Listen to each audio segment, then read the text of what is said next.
What's up, guys? Before we get into this week's flea market video, I wanted to go ahead and do the giveaway for the hat. So if you guys follow the rules from this video, trip to thrift number 159, then you will be entered to win the hat, which is this hat right here, the Notre Dame graffiti fighting Irish hat. So all you had to do was make sure you were subscribed to the channel, of course, like this video, and follow me on Instagram. So what we're gonna do, I'm gonna copy the URL for this video. I'm gonna go over here, random comment picker.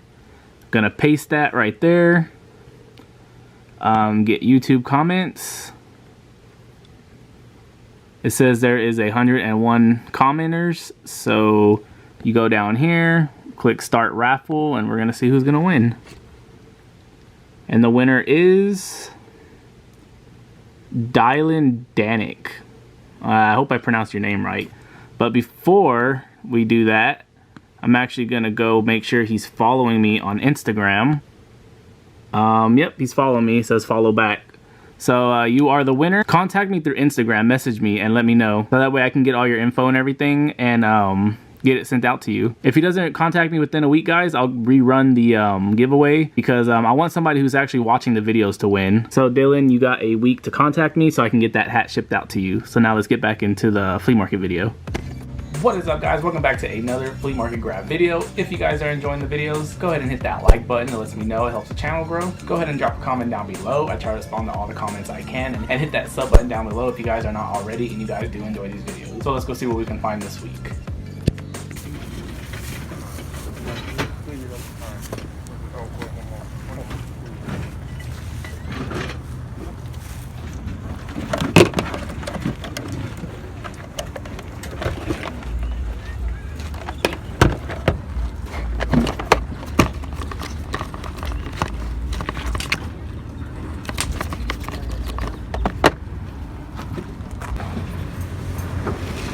Classic sunsets.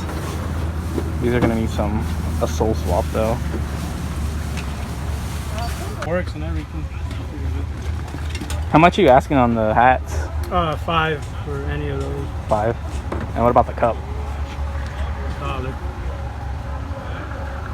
I'm leaving the flea market now.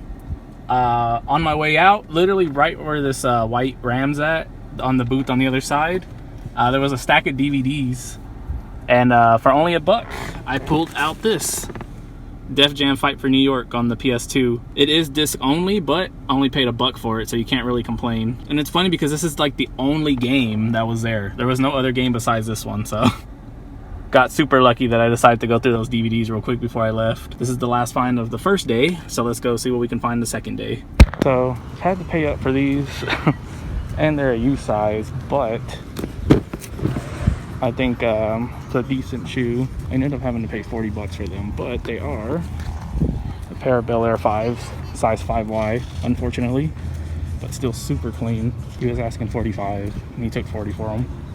Stack of Wii games. He wants $4 a piece. This is like the only one worth grabbing, though. Not really anything else, so I'm gonna grab Mario Kart. Paid $10, but sticks nice and tight. This control looks like it's barely even been used. I have the console and one other one, so figured I'd grab this one. $15, size 13. But still pretty clean, even though they're like boats. There's like a couple of little snags in it. But I don't know, it's probably super cheap. And I also dug this one out, size XL as well. Check out this Champion XFL jersey I found, but it's like super beat up. If it was just the cracking, I could deal with it, but there's like rips and tears and everything all in it. But I thought it was kind of cool. I grabbed these 3. I had to pay up on them. I had to pay $20 for all 3, so what was it, like 6 something a piece? A little more than I would like to pay, but I really wanted this University of Georgia one, and those people, they don't go down on their prices. But I got this Fighting Irish, and then this Fighting Alini. Guess that's how you pronounce it. So I'm happy with that, I guess. They're all super clean still.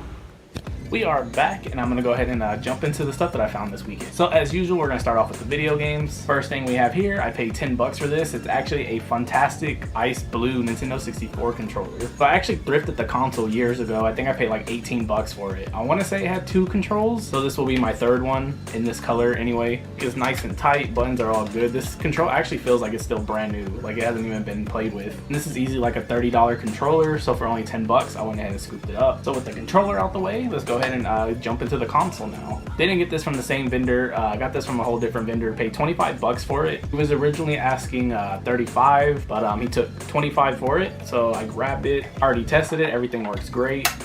Has the power brick. It did not have the AV cables, but I had like 4 of them, so I just threw one on here. I remember a couple years ago, I was having trouble like getting rid of these with the control and everything for like 40 bucks.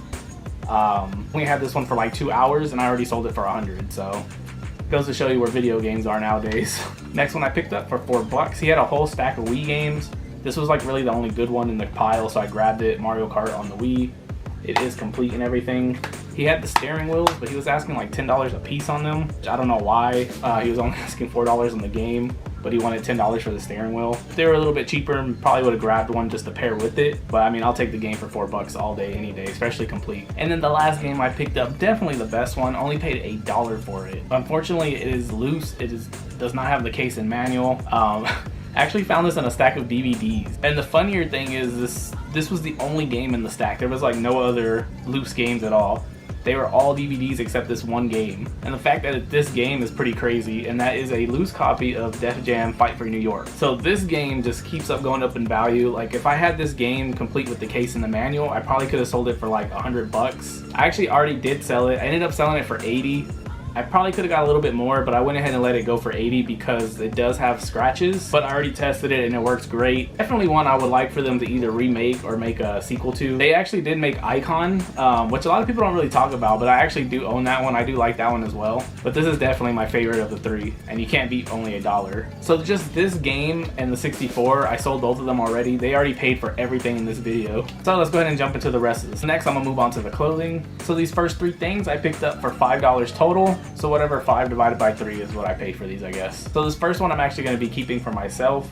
It is a size XL. It's this 1993 back-to-back Super Bowl champion Dallas Cowboys tee right here. Size XL, so it is my size. That one is on a jerseys tag. Actually not too bad either. It does have some light cracking, a little faded, but it actually doesn't look too bad. So that was the first thing I dug out of the pile. The second thing I grabbed, you guys saw, was the Polo St. Moritz sweater right here. It does have like a couple of snags in it, like I was showing you guys, but I figured since I got it for so cheap, I'd go ahead and grab it. It has like the patch right there on the chest, and that one is a size XL. This one I will not be keeping. I'm gonna wash it and throw it up for sale. So that's the second one. And then the third item I got, this is a newer tee, but I figured with Halloween coming up, I'd go ahead and grab it. I figured somebody would be interested in it. It's the Friday the 13th tee right here. You just got Jason on the front, Friday the 13th spelled out, and that one's a size medium. So that's those 3 items for $5 total. The next 2 I picked up for $1 each. The first one is the Texas Motor Speedway tee right here. This is IndyCar racing. You got the Indy cars on the front, Showdown in Texas. This is from 2004. And then on the back, you have the big graphic winner takes all. I thought for $1 it wasn't too bad. And then the second one I paid $1 for. We got the Mighty Mac Dallas Mavericks warm-up jersey right here. It is a youth XL, but it does look a little bigger. Like it looks like it's a men's medium. There's the tag right there, Mighty Mac. You just have the Mavericks spelled out right there on the front, embroidered, and then on the back you have the little Maverick logo. So even though it's a youth XL, still not too bad for only $1. The next 2 items are both crew necks. I picked them up both from the same vendor for $2 each. I will be keeping one of them. This is the one I will be keeping. The Logo 7 Dallas Cowboys crew neck right here. This thing's in great shape, and it is my size XL. There's the Logo 7 tag. Pretty basic and simple, just Dallas Cowboys on the front with a star. So this one I will be keeping. And then the second one I picked up for $2 from the same guy. This one I will not be keeping, and that is the Texas Tech Red Raiders crew neck right here. That one's on a Lee Sport tag. It's a size large. Texas Tech spelled out on the front with the logo, Red Raider at the bottom. Again, another basic one, but for only $2. Had to scoop that one up. Moving on, I picked up 6 hats. This first one I picked up, it's probably not even worth anything. I just thought it was kind of cool. And on top of that, it was only $1. It's this Dallas Cowboy snapback right here. Just have Dallas Cowboys embroidered on the front, but I think it's like a Kroger, like the one they gave to their employees or something, because you have like the Kroger logo right there embroidered in the back. I don't know, I figured for only $1 it was kind of cool. The next two I paid $5 each for. The first one is the Dallas Stars logo athletic snapback right here. Stars spelled out on the front in the arch with the spikes. And then the Dallas Stars logo right there in the middle. Logo athletic on the side and logo athletic on the tongue.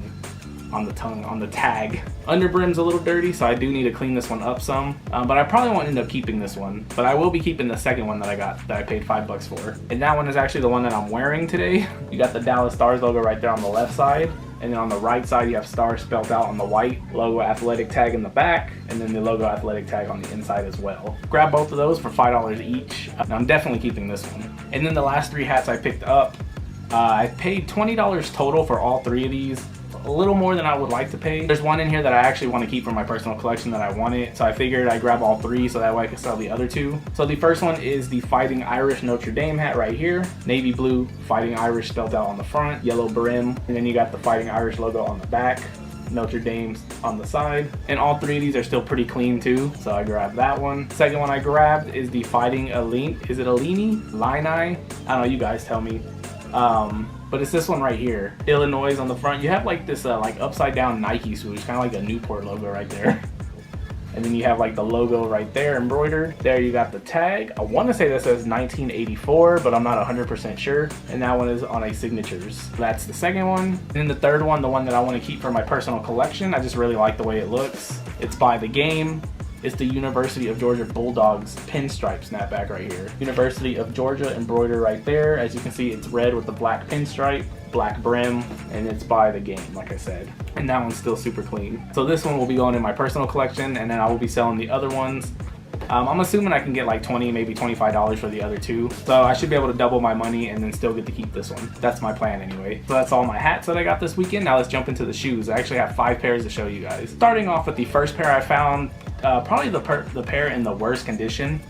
Paid $10 for these. They do need a sole swap, but I do not run across this shoe like ever. I've only found it maybe like twice before, and that is a pair of the Sunset 5s. Like a lot of people probably don't even know what this shoe is. Back when I first started collecting, this was like a grail to a lot of people. Back when a grail was a grail and not just what's hyped up and expensive at the time like it is nowadays. It's not a shoe that you see very often. So these were only released in women's sizes, but a lot of people do look for the bigger ones. These are a size 8.5 in women's, so they are like a 7Y in men's. Uppers are still in great shape. They still have the lace locks and everything, but the midsoles are going to need to be swapped because they're already starting to crumble. The left shoe, you can see the crumbling down here. On the right shoe, you can see like the crumbling starting at the bottom, but on the left one, you can already see that they're crumbling already. Picked these up for $10 because I figured maybe somebody will want them to sole swap them, especially since this is a colorway that a lot of people do have love for. Next up, I paid $12 for these, and that is a pair of the Nike Dunk High from 2003. So for a shoe being 17 years old, they're actually still in decent shape. All the navy blue parts that you see on it is 3M. I don't know if it's reflecting in the light or not. There's the bottoms. There is the other one.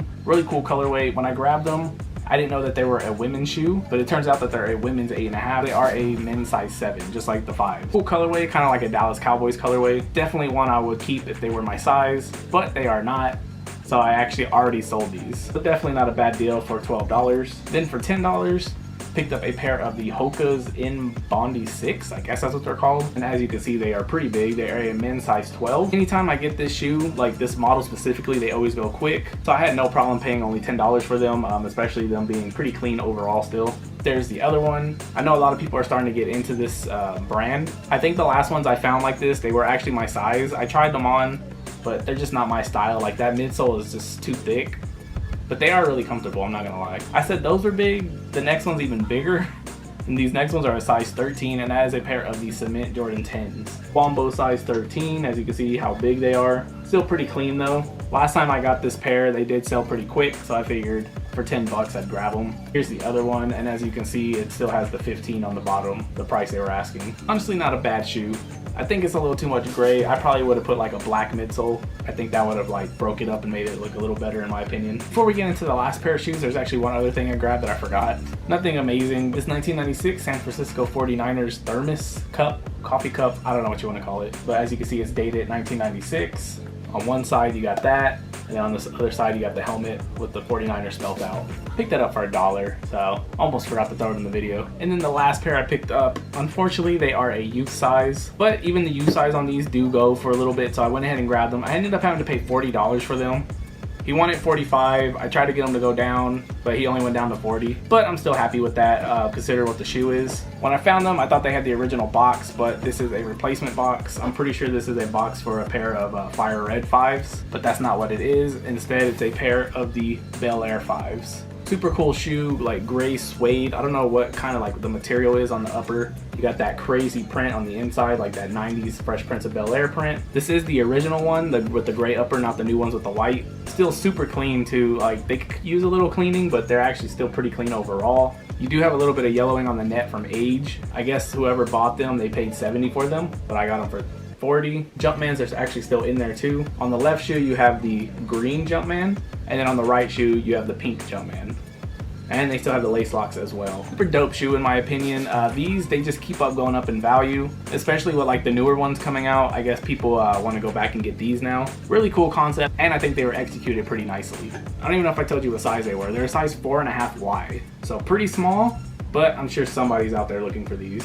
So those are my flea market grabs for this weekend, guys. I hope you guys enjoyed the video. If you did, hit that like button, it lets me know. Go ahead and drop a comment down below and hit that sub button if you are not already. And I will see you guys next week with another one. So later. I'm a sharpshooter. I post masquerade.